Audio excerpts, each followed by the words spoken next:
दुनिया में दो तरीके के एसयूवी बायर्स होते हैं। द वंस जिनको big barley body on frame SUVs चाहिए होती हैं, जिनको माहौल चाहिए होता है, समथिंग लाइक फॉर्च्यूनर जो उनकी ईगो को सेटिस्फाई करता है।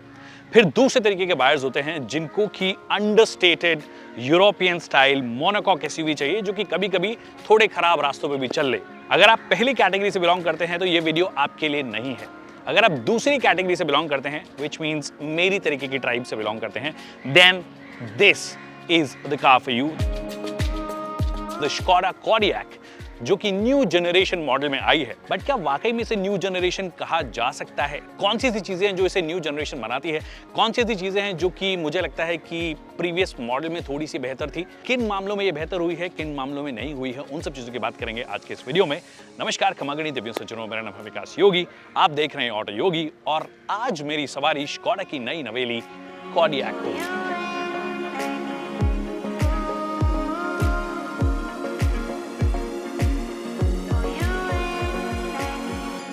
Alright, so the first things first, the first claim, and that is that it's the new generation model of the Kodiaq. क्योंकि अगर आप दूर से देखोगे, पास से देखोगे, ये unmistakably Skoda नजर आती है, unmistakably Kodiaq नजर आती है। तो न्यू जनरेशन कैसे हो गई? कंपनी का कहना है कि MQB जो इनका प्लेटफॉर्म था, उसका इवॉल्व्ड वर्जन जो है वो यहाँ पे लगाया गया है, मतलब उस पर ये बेस्ड है। और अगर आप डिमेंशंस की बात करोगे तो डिमेंशंस मोर और लेस सेम नजर आएंगे, सिर्फ 61 मिलीमीटर इसकी लंबाई में इजाफा हुआ है। व्हील बेस जो है वो एग्जैक्टली सेम है, डिमेंशनली बहुत ज्यादा फर्क नहीं है। इनफैक्ट वेट वगैरह भी बात करोगे तो मोर और लेस सेम नजर आती है। That's why I said it's unmistakably Kodiaq। But क्योंकि नए इलेक्ट्रिकल कंपोनेंट्स लगाने थे, नया इंफोटेनमेंट सिस्टम लगाना था, कुछ एडास वगैरह के जो फीचर्स थे, नए इलेक्ट्रॉनिक्स लगाने थे, अपडेट करना था उन्हें, उसकी वजह से इसके प्लेटफॉर्म को इन्होंने रिवाइज किया है। अब उसमें कितना फर्क आया है जब आप अंदर जाओगे तो आपको नजर आएगा, बट बाहर से डेफिनेटली ये काफी प्रीवियस जनरेशन की जैसी लगती है। The moment you enter inside, आपको एक चीज जो नजर आएगी वो ये है कि डैशबोर्ड कंप्लीटली चेंज हो गया है। बहुत जगह पे सॉफ्ट टच मटेरियल्स का इस्तेमाल किया है। इनफैक्ट ये जो एक सेक्शन है इसको सॉफ्ट टच यहाँ पे इस्तेमाल किया है। यहाँ पर भी सॉफ्ट टच तो नहीं है, बट एक ऐसा मटेरियल है जो थोड़ा मैट फिनिश है। वैसे ये सारा का सारा जो मटेरियल इन्होंने यूज़ किया है डैशबोर्ड पे कई कई जगह पे, वो रिसाइक्लेबल मटेरियल है, जो कि एनवायरनमेंट के लिए थोड़ा बेहतर माना जाता है। यहाँ पे देखोगे तो सॉफ्ट टच का इस्तेमाल यहाँ पर भी किया गया है। कई जगह हार्ड प्लास्टिक्स हैं, बट कुछ भी शाइनी नहीं है। अभी धूप आ रही है बहुत ज्यादा, बट उसके बाद भी रिफ्लेक्शन जो है कांच पे बिल्कुल ना के बराबर आ रही है। जबकि मैंने अभी सनरूफ भी खोल के रखी है जिससे कि थोड़ा बेटर शूट हो जाए। No matter way you touch it, चाहे ये नई इनकी 2 स्पोक जिसको ये स्टीयरिंग व्हील बोलते हैं वो आप देख लीजिए, बहुत सुंदर नजर आती है। लेदर से फिनिश है, बहुत अच्छी है होल्ड करने के अंदर। और ऑफ कोर्स कहने की बात ही नहीं है, टेलीस्कोपिक एडजस्टमेंट बहुत स्मूथ तरीके से होता है। बहुत सारे ब्रांड्स को इनसे सीखने की जरूरत है। कई ब्रांड्स टेलीस्कोपिक दे तो देते हैं, बट इतना स्मूथली आप एडजस्ट नहीं कर पाते हो चीज़ों को। उसके अलावा क्या है, उसके अलावा ऑफ कोर्स ये जो टॉप पोर्शन है ये भी रबराइज्ड मटेरियल इस्तेमाल किया है। मतलब मटेरियल की तो कोई बात ही नहीं है, जो भी मटेरियल यूज़ किया है वो बहुत अच्छा मटेरियल यूज़ किया है। क्या ये लॉन्ग टर्म में ड्यूरेबल रहेगा नहीं रहेगा वो एक क्वेश्चन है जो कि फ्यूचर में पता पड़ेगा, बट आई होप कि ऐसा ना हो। बाकी देख रहे हो एक्सटेंशन भी आपको यहाँ पे दिया गया है। दोनों जो सीटें हैं वो इलेक्ट्रिक एडजस्टमेंट आपको दी गई है। ये पर्टिकुलर जो कलर है, टैन लेदर बोल दिया, जो भी लेदर बोल दो, वो वाला इस्तेमाल किया है। परफोरेटेड सीट्स हैं, that means ventilation heating function में दिया गया है। कूल सीट्स भी दी गई हैं, हीटेड सीट्स भी दी गई हैं। फिर मसाज फंक्शन में दिया गया है, ड्राइवर और को ड्राइवर न्यूमैटिक मसाज जिसको बोलते हैं, वो मसाज आपको यहाँ पे दिया गया है। Seat itself is pretty broad, no matter आप कितने ब्रॉड हो, आप इजीली यहाँ पे फिट हो जाओगे, कहीं पे कोई दिक्कत नहीं है। गुड बॉल्स्टरिंग सपोर्ट इज वेल, जो कि आपको अच्छे से होल्ड करके रखती है जब भी आप गाड़ी चलाते हो। जब चलाऊंगा तब उसके बारे में और बात करूंगा, क्योंकि मैं ऑलरेडी चला चुका हूँ इस गाड़ी को, तो मैं आपको बोल सकता हूँ it holds you really really well, बहुत अच्छी लगती है। अगर आप इसके दूसरे वाले वेरिएंट में जाते हो स्पोर्ट लाइन में, तो ऑल ब्लैक ट्रीटमेंट नजर आता है। यहाँ पे भी ऑल ब्लैक हो गया, सीट्स भी जो है ऑल ब्लैक हो गई। मुझे पर्सनली वो ज़्यादा बेहतर लगा, बट अगैन आपका अपनी पसंद है, आपको जो भी पसंद है वो बता सकते हो। फिर डैशबोर्ड क्योंकि कंप्लीटली नया किया है, उसके पीछे एक लॉजिक ये भी है कि नई इंफोटेनमेंट स्क्रीन देनी थी। मतलब वो जो प्लेटफॉर्म में अपडेट्स हैं वो बेसिकली इन्हीं सब चीज़ों की वजह से हुए हैं कि नई इंफोटेनमेंट स्क्रीन देनी थी, कनेक्टिविटी फीचर्स देने थे, एडास थोड़ा सा और बेहतर करना था, ये सब देना था ग्लोबली। तो 13 इंच की है, ऑलमोस्ट टैबलेट है ये। और आजकल वो स्क्रीन्स में कंपटीशन चल रहा है कि कौन कितनी बड़ी स्क्रीन देता है।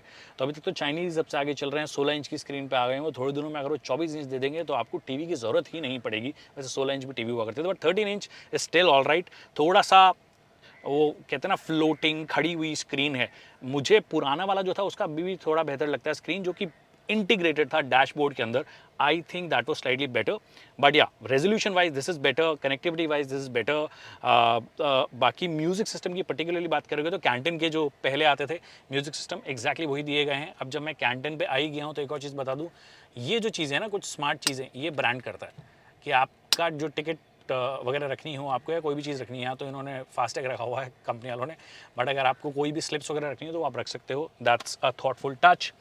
ये जो पोर्शन है ऑफ कोर्स ये आपको ये बंद करने के लिए भी दिए गए हैं, आप चाहो तो इसे कम्प्लीटली क्लोज कर सकते हो और फिर ये फ्लैट हो जाता है। इफ़ इन केस एक्सेस करना है कुछ तो आप देखोगे ये जो पोर्शन है ये भी नया है।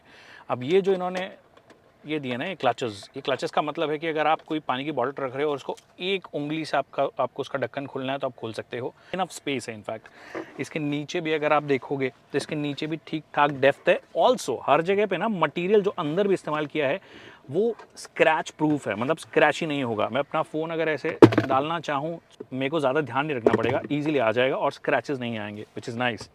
उसके अलावा ऑफ कोर्स अगर आपको ये नहीं चाहिए तो आप इसको बंद कर सकते हो। बट एक इंटरेस्टिंग चीज़, अगेन सिंपली क्लेवर चीज़ें कुछ कुछ करते हैं ये देख रहे हो, ये डस्टर दिया गया है। अब ये डस्टर क्यों दिया गया है, ये जो आपकी स्क्रीन है बेसिकली अगर आपको साफ़ करनी हो, पहले तो मैं इसको बंद कर देता हूँ, साफ़ करनी हो स्प्रे मारिए, देख रहे हो आप, छोटी छोटी चीज़ें हैं बट काम की चीज़ें हैं। और फिर यहाँ पे अगर आप देखोगे तो एक नहीं दो वायरलेस चार्जर दिए गए हैं। कंपनी ने बोला कि 15 वॉट का है, which is not much to be honest. 15 watt divided by 2 है या नहीं है ये अभी तक कंफर्म नहीं है, कंफर्म हो जाएगा तो आपको बता दूंगा। ये वायरलेस चार्जर आपका चालू हो गया। Wireless Android auto Apple CarPlay connectivity भी है, बट 2 लोगों को वायरलेसली चार्ज करना हो तो चार्ज कर सकते हो। हालांकि यहाँ पे थोड़ा कूलिंग मैकेनिज्म दे देते तो आई थिंक फ़ोन गर्म नहीं होता, सो आप यूज़ कर सकते हो। नहीं यूज़ करना है बंद कीजिए, बहुत ही सुंदर तरीके से आपका सेंटर कंसोल हो जाता है। तो कंप्लीटली सेंटर कंसोल को चेंज किया गया है। उसके साथ साथ ये 2-in-1, 3-in-1, 4-in-1 बटन आपको दिए गए हैं। स्मार्ट डायल्स इसको स्कोडा बोलती है। स्मार्ट डायल्स का मतलब है कि एक ही बटन से बहुत सारी चीज़ें कर सकते हो। जैसे कि अभी देख रहे हो आप फ़ैन का स्पीड जो है वो मैं एडजस्ट कर रहा हूँ, इसको मैं वापस से प्रेस करूँगा। वापस से प्रेस करने के बाद में मैं वॉल्यूम जो है वो ऊपर नीचे कर सकता हूँ। अभी स्क्रीन क्योंकि मैंने बंद कर दी थी इसलिए दिखा नहीं रहा, बट हाँ ऐसे वॉल्यूम आपकी एडजस्ट हो जाती है। वापस से प्रेस करोगे तो जो डिफरेंट मोड्स हैं, ड्राइव मोड्स जो हैं उनको आप एक्सेस कर सकते हो। इसको आप प्रेस कीजिए तो बेसिकली ये 3-in-1 वाला बटन हो गया आपका। फिर उसके बाद में जो साइड वाला है इससे भी 2-3 चीज़ें होती हैं। एक तो ऑफ कोर्स क्योंकि ट्रिपल जोन क्लाइमेट कंट्रोल है तो ड्राइवर अपनी साइड से टेम्परेचर एडजस्ट कर सकता है। फिर आप इसको प्रेस कीजिए और हीटेड सीट वाला फंक्शन आ जाता है। वापस प्रेस करोगे तो फिर कूल सीट वाला आपका फंक्शन आ जाता है। वेंटिलेटेड सीट्स वाला जो फंक्शन है वो आपका यहाँ पे आ जाता है। सेम जो को ड्राइवर है उसके साइड भी हो जाता है। तो ये भी 3-in-1 सॉर्ट ऑफ है। बट पॉइंट ये है ऑन द गो आप ये नहीं कर सकते हो, आपको हमेशा को ड्राइवर की ज़रूरत पड़ेगी। डेडिकेटेड बटन्स जो होते हैं ना उनकी कोई बात ही अलग होती है। हालांकि थैंक्स टू दीज गाइज एकदम चाइनीज़ बने हो गए हैं कि हर चीज़ ही टच कर लो, टच स्क्रीन से ही कर लो। एटलीस्ट डायल्स तो आपको दिए गए हैं which is nice. 2 type C के इंक्लूजन्स हैं, फ्रंट में 2 पीछे की साइड आपको दिए गए हैं। उसके अलावा हैजार्ड लैम्प का डेडिकेटेड बटन आपको दिया गया है विच इज़ नाइस। ऐसा नहीं है कि इसको भी टच कर दिया, प्रॉपर बटन है, प्रॉपर फीडबैक है और यहाँ से आप चाहो तो एडजस्ट कर सकते हो। Quality levels of these AC vents is also very very good. और ऑफ कोर्स बच्चे सुखाने की मशीन सनरूफ भी दिया गया है, बट पैनोरामिक है, बट पूरा नहीं खुलता है, जो कि अच्छी बात है। तो आप अच्छे से नहीं सुखा पाएंगे, सुखाना भी नहीं है आपको। बट इन शॉर्ट फ्रंट जो है वो कंप्लीटली चेंज हो गया है। तो फ्रंट डैशबोर्ड या पूरा का पूरा जो अरेंजमेंट है इसको तो आप न्यू जनरेशन बोल ही सकते हो। अब सेकंड रो जो है, क्या इसमें भी न्यू जनरेशन वाली बात है? देखिए एक्चुअली न्यू जनरेशन वाली बात नहीं है, जो एक डिसअपॉइंटिंग बात है उससे शुरुआत करते हैं। आपको याद होगा पुरानी वाली जो कोडियाक आती थी उसके अंदर यहाँ से वो एक्सटेंडेड आपके वो निकलते थे, जिससे कि आपकी नेक जो है वो नेक रेस्ट जिसको बोल सकते हो, एक्सटेंडेड निकलते थे, जिसे अगर आप सेठ जी पीछे भी बैठे हैं और आगे ड्राइवर साहब गाड़ी चला रहे हैं तो आराम से सो सकते हैं। बट अब नहीं कर सकते आप वो, अब वो हटा दिया गया। क्यों किया गया है? ये न्यू जनरेशन वाली बात नहीं है, ये ओल्ड जनरेशन वाली बात हो गई थोड़ी सी। तो यहाँ पे वो थोड़ी सी कटौती इन्होंने की है। उसके अलावा एक चीज़, सीट जो है काफ़ी लो सीट है। हालांकि जो ग्लास एरिया है काफ़ी बड़ा है, अच्छा है, और ऑफ कोर्स कहने वाली कोई बात ही नहीं है कि ये भी आपको दिया गया है। और एक और चीज़, ये जो सीट है आप इसको कैसे भी एडजस्ट कर सकते हो। इतनी आगे चली जाती है, ये इतनी पीछे चली जाती है, ठीक है। अब दोनों जो सीटें हैं वो काफ़ी पीछे है तो इसलिए ज़्यादा अंदाज़ा नहीं लगाओगे, बट ईजिली 2-6 फुट के बंदे, 6 फुट से ज़्यादा के बंदे बैक टू बैक पीछे आगे पीछे बैठ सकते हैं। इट्स जस्ट कि सीट थोड़ी सी लो है, बट 4 लोगों के लिए मोर देन कंफर्टेबल है। कंफर्टेबली आप ट्रैवल कर सकते हो। बच्चा कोई बैठा तो यहाँ पे बिठा सकते हो। वैसे ये जो है दिस इज़ एन एक्सेसरी, इसको चाहो आप हटा दो, वैसे लगा के थोड़ा फ़ायदा ही है आपका कि आपके कप होल्डर्स वगैरह मिल गए हैं, थोड़े एडिशनल मिल गए हैं इफ़ इन केस आपको बहुत सारे कप्स चाहिए हो या बॉटल होल्डर्स चाहिए हो। बट अगर बच्चा भी बैठा है ना, तो ये हम्प जो है, टनल है, हम्प जो है वो काफ़ी बड़ा है, तो बच्चे के लिए भी थोड़ी सी परेशानी तो होगी, बट 4 अडल्ट्स अच्छी खासी विड्थ के, अच्छी खासी चौड़ाई के आराम से बैठ सकते हैं। और इफ़ इन केस आपके बच्चे स्क्रीन बहुत ज़्यादा देखते हैं और आप उसको अप्रिशिएट करते हैं बहुत ज़्यादा, तो आपके लिए और एक और चीज़ आ गई है, और स्क्रीन लगाइए और बच्चों को अच्छे से दिखाइए। वो चीज़ आपके लिए डिफरेंटली यहाँ पे दे दी गई है। आपको फ़ोन लगाना हो तो फ़ोन लगा लो, आपको टैब लगाना हो टैब लगा लो, ईजिली इंटीग्रेट हो जाता है, कोई दिक्कत वाली बात नहीं है। एसी कंट्रोल के बटन यहीं पे आपको दे दिए गए हैं, मतलब जो टच सेंसिटिव है। तो ये हो गया सेकंड रो। अब जाके देखते हैं कि थर्ड रो में आप बैठ सकते हो नहीं बैठ सकते, क्योंकि सेकंड रो तो actually in terms of space मोर और लेस सेम ही मुझे नजर आ रही है, उसमें कोई चेंज नहीं आ रहा है। बट थर्ड रो में इन्होंने बोला कि हमने हेडरूम थोड़ा बेहतर किया है। और थर्ड रो एक्सेस करने से पहले एक चीज़ आपको बता देता हूँ मैं, वो है ये जो पार्ट आप देख रहे हो, ये क्या काम आता है। देखिए अभी मेरे को दरवाज़ा बंद करना है, ये अंदर चला जाता है, खोलता हूँ ये बाहर आ जाता है। वो इसलिए जिससे कि आपको स्क्रैचेस ना लगे। अगर पास में कोई गाड़ी खड़ी है तो आपकी गाड़ी को स्क्रैचेस ना लगे और सामने वाली गाड़ी को भी ना लगे। बहुत ही थॉटफुल है, बहुत अच्छी बात है। अब उधर से एक्सेस करना है, बट लाइटिंग कंडीशंस की वजह से हम इधर से एक्सेस करेंगे लास्ट रो को। मैं इस तरीके से एक्सेस करूँगा एक्सेस उतना कुछ खास नहीं है। तो अगर कोई 2-6 फुट के बंदे बैठे हैं तो यहाँ पर कोई भी नहीं बैठ पाएगा। एक्चुअली बहुत ज़्यादा जगह नहीं है, तो पीछे वाली सीट पे तो नहीं बैठ सकते हो अनलेस आपने इसको एब्सोल्युटली आगे खिसका दिए, जैसे कि अभी हमने आगे खिसका रखी है। और आगे इसका मतलब है कि कोई नहीं बैठ पाएगा। तो मिडिल रो में अगर कोई नहीं बैठना चाह रहा है, जो कि ऐसे बहुत कम लोग आपको मिलेंगे, और सीधे रियर सीट में ही बैठना है, तो आप बैठ सकते हो। बट हाँ, अगर 4-5 लोगों को थोड़ा सामान एडजस्ट करना हो तो थोड़ी फ्लेक्सिबिलिटी डेफिनेटली आपको मिल जाती है। बट पॉइंट ये है, ये सीट जो है वो बहुत ज़्यादा कंफर्टेबल नहीं है अभी भी। हेडरूम जो थोड़ा बहुत दिया गया है, आई डोंट नो वो क्या काम आएगा, क्योंकि आप एकदम ही दब के बैठ रहे हो। इसको मैंने हटा भी लिया, ऊपर भी कर दिया, ऐसे भी बैठा हूँ मैं। तो मेरी हाइट बहुत ज़्यादा नहीं है, अबाउट 5'6", उसके बाद भी मेरे पास भी जगह नहीं बची है। तो first it is too straight, पीछे भी करने की कोशिश कर रहा हूँ मैं, एकदम एब्सोल्युटली नहीं हो रही है, इतना ही पीछे जाती है। तो काफ़ी स्ट्रेट है। और बीच वाले को परेशान करोगे तो आप बैठ पाओगे, तो इट्स बेटर कि आप ना यूज़ करो, इसको फोल्ड कर दो और वो आप इसको इस्तेमाल कर सकते हो। इसको फोल्ड करने के बाद में अगर सब रोज़ को आप इस्तेमाल कर रहे हो, मान लीजिए छोटे बच्चे आपने बिठा दिए हैं या घुसा दिए हैं, तो फिर आपके पास में 281 लीटर का बूट स्पेस मिलता है, जो कि पहले से 11 लीटर ज़्यादा है। बहुत ज़्यादा नहीं, मोर और लेस सेम सामान आप पुरानी वाले में जितना रख सकते थे अभी भी उतना ही रख सकते हो।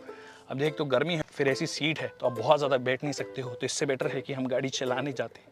No hubiera pensado que yo me iba a enamorar jamás, no quería saber nada más, nunca All right, más. ladies and gentlemen, now it's time to drive the car. मैंने रात में भी चलाई है गाड़ी को, मैंने मतलब अर्ली मॉर्निंग लगभग 4-4:30 बजे के आसपास से चलाई है, और अब दिन में भी चला रहा हूँ। तो काफ़ी किलोमीटर्स कर लिए हमने, और ये जो मुंबई और नवी मुंबई को कनेक्ट करता है अटल सेतु, उसमें काफ़ी देर से हमने चला ली है। थोड़े शहर में चला ली है, थोड़े बाहर चला ली है। तो परफॉर्मेंस की बात हम आसानी से कर सकते हैं कि क्या मुझे ओवरऑल फील लगा। देखिए, पहले तो जैसे कि मैंने आपको बताया था कि जो प्लेटफॉर्म है वो रिवाइज्ड प्लेटफॉर्म है। बट जो रिवाइज्ड प्लेटफॉर्म है इन द सेंस अगर आप बात करोगे तो मोस्टली इलेक्ट्रॉनिक्स को जो नए तरीके के इलेक्ट्रॉनिक्स आते हैं उनको अडेप्ट करने के लिए बनाया गया है। इलेक्ट्रॉनिक्स की वजह से इस प्लेटफॉर्म को रिवाइज किया है, बट एसेंशियली अगर आप बात करोगे तो प्लेटफॉर्म हैज़ रिमेन मोर और लेस द सेम।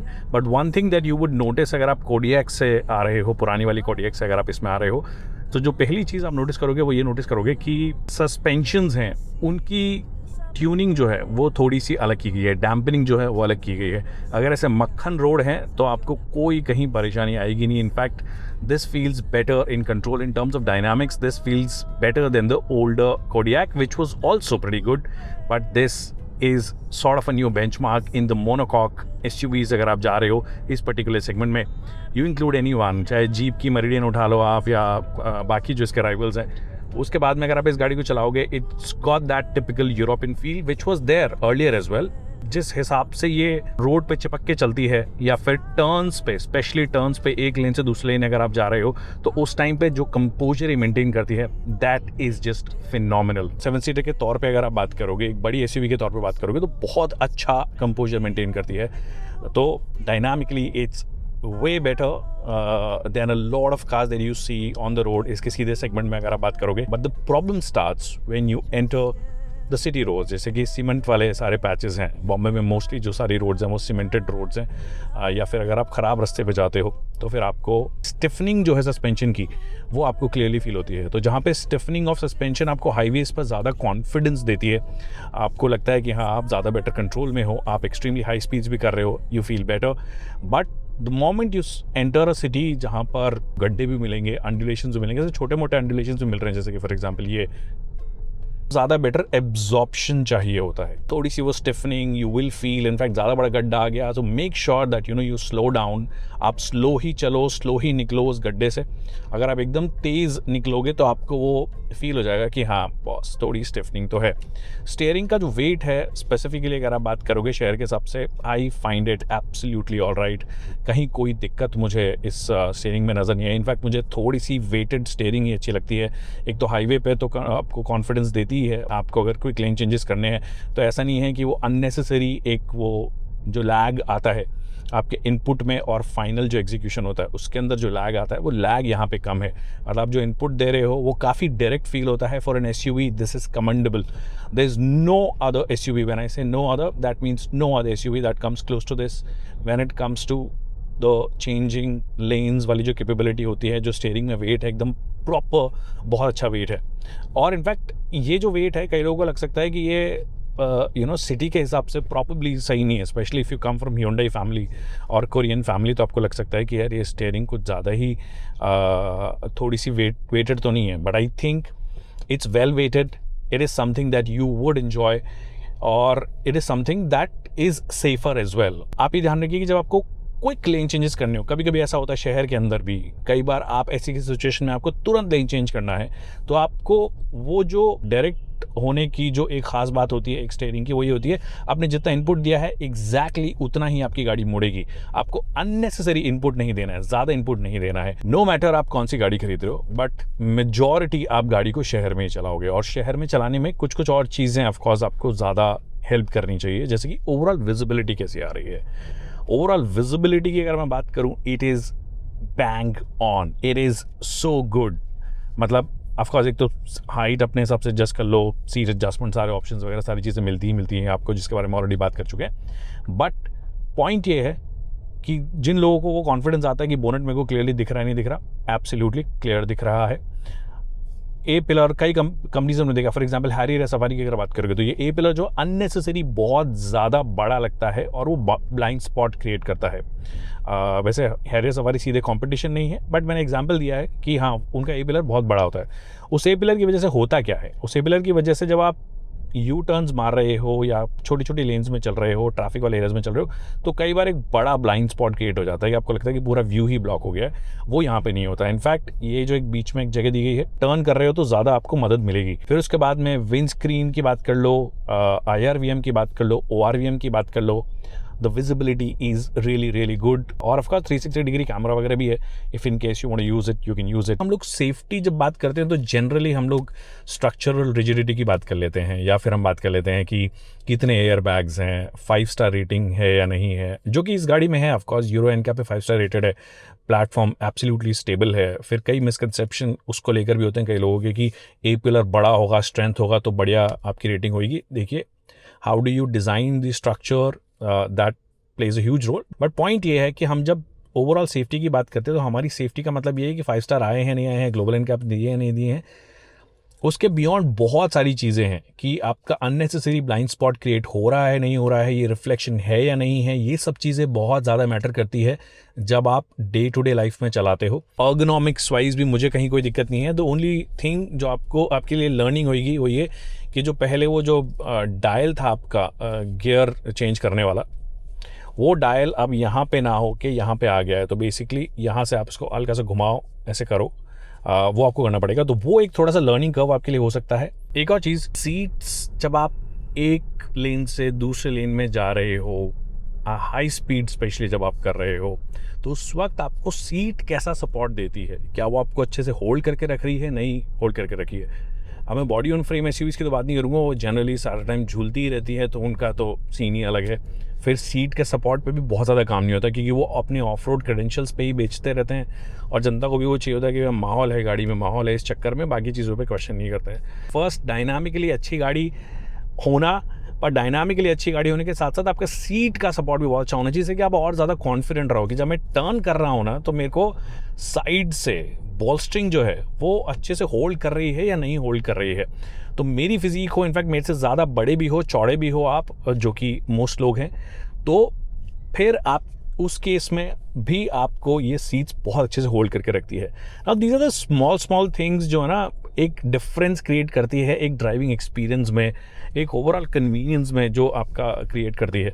वो सब चीज़ें इन्होंने उस मामले में डेफिनेटली मतलब कमाल किया है। और पहले भी मेरी one of the favourite SUVs थी। In fact this has been my most recommended car in this particular segment. और ये चलाने के बाद में आई थिंक वो जो रिकमेंडेशन है वो ज़्यादा ही होगी कि अगर आप क्लोज टू 50 लाख कोई गाड़ी लेने का सोच रहे हो, this is the car that you should probably get. I think it looks fantastic. it's got the dynamic ability as well. Suspensions of course slightly stiffened up, but अगर आप used to हो यूरोपियन सेटअप के साथ वाला तो फिर आपको दिक्कत नहीं होनी चाहिए। Overall I think I'm mighty impressed with this car drives, this car feels, ergonomics, the visibility, everything is top notch. अब फाइनल बात कर लेते हैं। तो लगभग 50 लाख रुपए से लेकर 55 लाख रुपए के बीच में is this the best SUV that you can buy right now in India? It totally depends. जैसे कि मैंने शुरुआत में आपको बोला था कि अगर आप फॉर्च्यूनर लवर हो तो आप फॉर्च्यूनर ही लोगे, फिर आप ये गाड़ियों की तरफ देखोगे भी नहीं। ये गाड़ी मरीडियन होगी, बाकी जो गाड़ियां आती है मोनोकॉक एसयूवीज जो हैं उनकी तरफ नहीं देखोगे। या फिर आप वो रूमर्ड फोर्ड एंडेवर को अगर आप देख रहे हो जो कि बहुत सालों से भारत में आ रही है, ये भी आ रही है, तो फिर आप डेफिनेटली एंडेवर का इंतजार कर लीजिए। But if you want something premiumness आपको ऑफर करती है, क्वालिटी बहुत अच्छी ऑफर करती है, तो डेफिनेटली आपके लिए हो सकती है। और अगर आपको ब्रैग करने के लिए 4x4 का बैच चाहिए तो ये ऑलरेडी लगा के देते हैं। हालांकि it's not your body on frame 4x4 वाला सिस्टम नहीं है, it's a full time all wheel drive setup. तो किन लोगों के लिए है? तो अगर आप उन लोगों में से हो जो ऑलरेडी सोचे थे कि यार ऑडी का एंट्री लेवल ले लेते हैं, थोड़ी बैच वैल्यू मिल जाएगी, या मर्सिडीज का ले लेते हैं, या BMW का ले लेते हैं, देन आई वुड रेकमेंड कि आप ये वाली गाड़ी एक बार चला के देखिए। ये गाड़ी में आप बैठ के देखिए। In terms of features definitely it's way more loaded than anything जो एंट्री लेवल एसयूवीज ये जो 3 जर्मन्स आपको ऑफर करते हैं उनसे बेहतर आपको ये ऑफर करती है। वैल्यू प्रोपोजिशन उनसे डेफिनेटली ये बेहतर ऑफर करती है। तो काफ़ी कुछ अच्छी चीज़ें ऑफर करती हैं। जो कमियां थी मैं ऑलरेडी बता चुका हूँ, but overall I think Kodiaq still is one of the best cars that you can buy, not just SUVs but overall cars that you can buy in India right now अगर आपका budget 50 से 55 लाख रुपए का है। Thank you so much people for watching this video.